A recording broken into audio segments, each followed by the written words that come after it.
Sa karagdagan pa nating mga balita, unahin natin ang pag-uulat mula naman sa himpilan o mula sa ating CMN roving reporter sa Mindanao.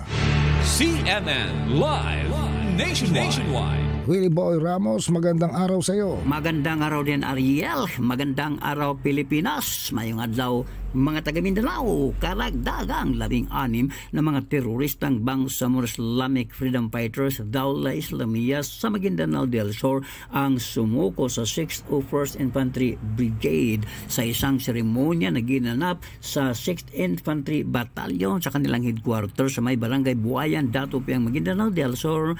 Sa bayang nagpahayag ng suporta ang mga BIFF Dawla Islamiyah Returnees ang kanilang suporta sa pamalaang pangkapayapaang kampanya.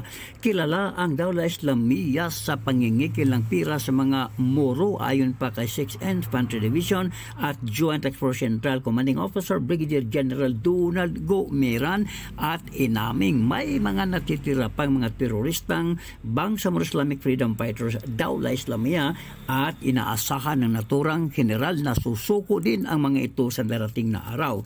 Kasabay ng kanilang pagbalik ay isinuko din ang kanilang armas pangdigma na kinabibilangan ng mga combat rifles, mga granada, improvised explosive devices at mga sari-saring mga bala ng armas.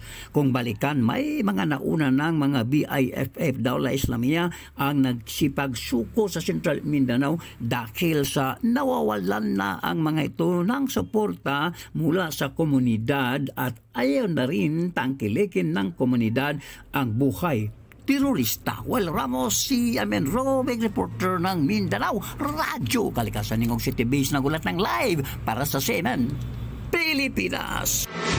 CMN Live Nationwide.